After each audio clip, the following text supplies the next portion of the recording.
വിളിക്കണേ. എന്നാലും നാട്ടുകാരെ മുമ്പ് ചടങ്ങ് വിളിച്ചില്ലേ? അഹങ്കാരം അല്ലാന്ന് പറയാൻ അവർ ഇതിനു മുമ്പ് പറഞ്ഞു ഒന്നും കാരണം അറിഞ്ഞിട്ടില്ല. അറിഞ്ഞോടത്തോളൊക്കെ മതി. ഇനി എന്റെ ശത്രുവാണ് ശത്രു. ഇത്രയും കാലമായിട്ട് ഞങ്ങളായിട്ട് പറഞ്ഞില്ലെന്നേ ഉള്ളൂ. കണാറിന് എന്തൊക്കെയാ നിങ്ങളെ പറ്റി പറയാറ്? ഒന്നുമില്ലെങ്കിൽ പെങ്ങളാണെന്നുള്ള ബോധമെങ്കിലും വേണ്ടേ? ചിരിയും കളിയുമായിട്ട് കഴിഞ്ഞപ്പോ രണ്ടാളും ഒന്നാണെന്നല്ലേ കരുതിയത്? അയാളുടെ മനസ്സിലിരിപ്പ് ഇങ്ങനെയാണെന്ന് ആരെങ്കിലും അറിഞ്ഞോ? ഈ കണക്കിന് മക്കൾ തമ്മിലുള്ള കല്യാണം നടക്കാൻ എത്ര നന്നായി. നടന്നിരുന്നേൽ എന്റെ ദൈവമേ, അയാൾ അവരെയൊക്കെ വിഷം കൊടുത്തു കൊന്നേനെ. കണ്ടറിഞ്ഞവളല്ലേ ഈ നാരായണി, കൊണ്ടറിഞ്ഞവളാ. വടക്കേകര കണാറിന്റെ അവസാനം കണ്ട് ഈ തെക്കേകര നാരായണി അടങ്ങൂ. ശരി മതിയണ്ട. തങ്കമണി, ഇനി ഈ വടക്കേക്കര വീട്ടിൽ നിന്ന് ആരും തെക്കേക്കരയിൽ കാലുകുത്തില്ല. എന്താ എന്താ പറയുന്നേ? എന്റെ പെങ്ങൾ ചത്തു. അയ്യോ എന്റെ ദൈവമേ, എപ്പോ? ഇപ്പൊ അവളെ ഇരിക്കപ്പിട്ടം വെച്ചേ എനിക്ക് മനസ്സമാധാനമാകും. നിങ്ങൾ തമ്മിൽ എന്താ പ്രശ്നം? നാട്ടുകാർ ഫലം പറഞ്ഞപ്പോ ഞാനത് വിശ്വസിച്ചിരുന്നില്ല. മഷിനോട്ടത്തിന്റെ ബാലപാഠം അവളെ പഠിപ്പിച്ച ഈ ഞാനാ. എന്നിട്ടിപ്പോ അവള് പറയുന്നത് കേട്ടോ. എന്താ പറഞ്ഞത്? എനിക്കൊന്നും അറിയില്ലാന്ന്. സംശയം തീർന്നു അവളാണെന്ന്.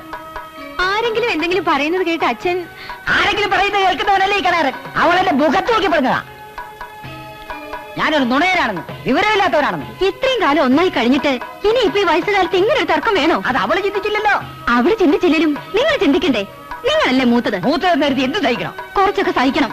മക്കള് തമ്മിലുള്ള കല്യാണം വരെ ഉറപ്പിച്ചിരിക്കല്ലേ? അത് നടക്കില്ല. അത് നടക്കില്ലെന്ന് മാത്രമല്ല, ഇനി നിങ്ങൾ തമ്മിൽ കാണാൻ കൂടി പാടില്ല. അല്ല, പെട്ടെന്നുള്ള ദേഷ്യത്തിന് അച്ഛനൊന്നും പറഞ്ഞ വാക്ക് മാറ്റുന്നവനല്ല ഈ കണാരൻ. ആലോചിച്ച് തന്നെയാണ് തീരുമാനിച്ചത്. എന്റെ സർവസ്വമായി മഷിയിൽ തൊട്ടിയാൽ സത്യം ചെയ്യുന്നു. നിങ്ങൾ കൂടി എന്നെ ധിക്കരിച്ചാൽ ഞാൻ പിന്നെ ജീവിച്ചിരിക്കില്ല. എന്നെ ധിക്കരിച്ചാൽ ജീവിച്ചിരിക്കില്ല ഒരുത്തനും. പറഞ്ഞത് മനസ്സിലായോ? എനിക്കത് എപ്പോഴേ മനസ്സിലായി. മക്കളോടാ ചോദിച്ചത്. അച്യുതന് ഇനി തങ്കമണി കാണരുത്. ഇല്ല, ഇവൻ എന്റെ മോൻ തന്നെ. അംബിക മണികണ്ഠനെ ഞാൻ കാണും. കുട്ടിക്കാലം മുതൽക്ക് മണിയേട്ടന്റെ പെണ്ണയല്ലേ എന്നെ വളർത്തിയത്. എന്നിട്ടിപ്പോ അംബികേ ചൂടാകണ്ട. ഇവളെ പ്രസവിച്ചത് നാരായണി തന്നെ, സംശയമില്ല. ലംബോദര, എന്തോ എന്നെ ധിക്കരിച്ച് ജീവിക്കാന്ന് ആരും വ്യാമോഹിക്കണ്ട. വെട്ടി നുറുക്കും ഞാൻ. ഓർമ്മയിരിക്കട്ടെ. എന്തൊരു കഷ്ടം. ആരോടും മിണ്ടാൻ പാടില്ല, ആരും കാണാൻ പാടില്ല.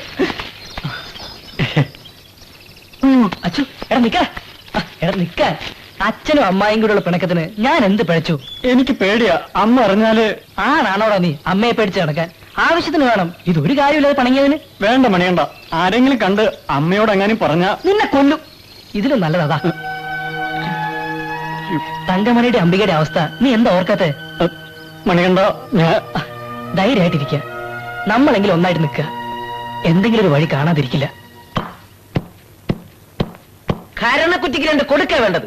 ഹേട്ടനാച്ച് തോന്നിയാസം പറയാ. അവൻ അതും പറയും, അതിലപ്പുറം പറയും. ഹേട്ടനെ കൂട്ടുകാന്ന് കരുതരുത്.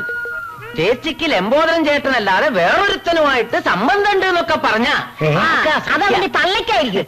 അപ്പൊ നിങ്ങൾക്ക് രണ്ടുപേർക്കും കൂടി മൊത്തം എത്ര തള്ള ഉണ്ട്? ലംബോദര, ഞാനൊന്നും പറഞ്ഞില്ലേ. അതുകൊണ്ടാ ഞാൻ പറയുന്നത് നമ്മുടെ മക്കളെ സൂക്ഷിക്കണോ. കണാരന്റെ തന്നെ സ്വഭാവ മക്കൾക്ക്. അവര് നമ്മളെ മക്കളെ ചീത്തയാക്കാണ്ട് നമ്മൾ നോക്കണേ. നാരായണി ജീവിച്ചിരിക്കുമ്പോ അത് നടക്കില്ല. വൈദ്യരെ, ഓ, അച്യുതനും അമ്പികയ്ക്കും പറ്റിയ കുടുംബക്കാരെ അന്വേഷിക്കണം. അത് ഞാൻ ഏറ്റു. കൂട്ടത്തിൽ ഇവളെ കൂടി ആരെങ്കിലും കെട്ടിയെടുത്തിരുന്നെങ്കിൽ ഞാനൊന്ന് രക്ഷപ്പെട്ടേനെ. തീരുമാനം ഒരിക്കലും മാറ്റരുത്. നാരായണിത്തള്ളയുടെ മക്കൾക്ക് എന്തുറപ്പിന്റെ പേരില നമ്മുടെ മക്കളെ സംബന്ധം ചെയ്തു കൊടുക്കുക? ദുഷ്ടയാ, പരമദുഷ്ട. എനിക്കൊരു ദുഃഖമേ ഉള്ളൂ വൈദ്യരെ.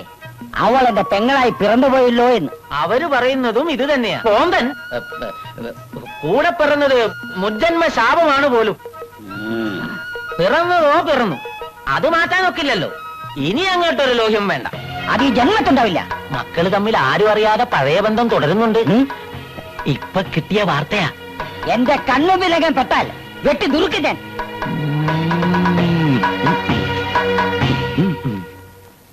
അമ്മാവനും അമ്മയും തമ്മിലുള്ള പിണക്കം കൂടി വരുന്നതേ ഉള്ളൂ. എന്താ ചെയ്യാ മണിയേട്ടാ? ഇതിനൊക്കെ കാരണം ആ ഏഷ്ണി വൈദ്യനാ. അയാൾക്കിട്ട് 4 എണ്ണം കൊടുക്ക വേണ്ടത്. അയാൾക്കിട്ട് 2 എണ്ണം കൊടുക്കണമെന്നുണ്ടായിരുന്നു. അച്ഛനും അമ്മായിക്കൊക്കെ അയാളെ വിശ്വാസം. അയാൾ പറയുന്നത് കേൾക്കൂ. മണിയേട്ടനെ കാണാൻ വന്നാ കുന്നുകളെന്ന് അമ്മ പറയുന്നത്.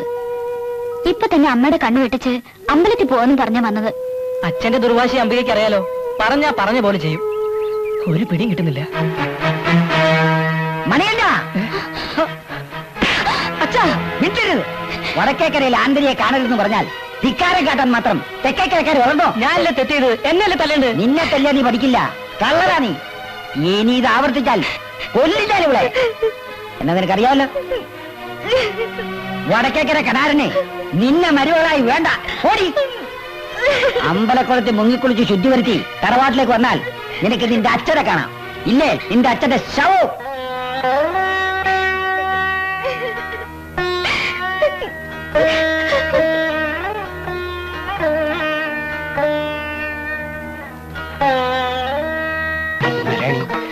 എന്റെ പൊന്നു നോനാണ് ഞാൻ പറഞ്ഞു ഒന്ന് കേൾക്ക്.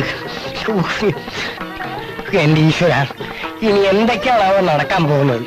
അല്ല പോയോ എടി എടി ശരിയാ കുടിച്ചു. ആഹാ പങ്കുടി ഇത് കേമി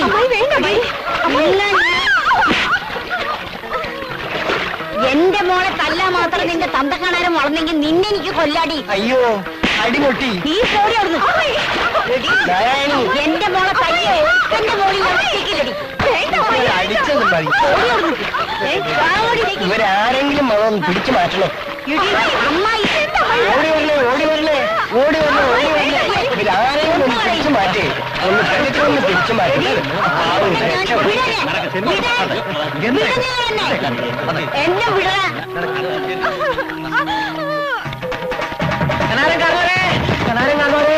നാരായണിത്തള്ള നിങ്ങളെ മോളെ പുഴയിലിട്ട് തല്ലി. എന്റെ മോള് വിശാലാക്ഷി കരയരുത്, കരയേണ്ടത് അവളാ, നാരായണി. അവളെ ഞാൻ കരയിപ്പിക്കും.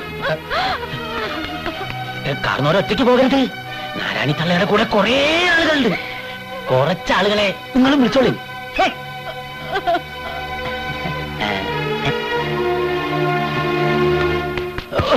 നോക്കി നിൽക്കാതെ പോയി തല്ലടാ. ഞാനും പോണം പുല്ലേ.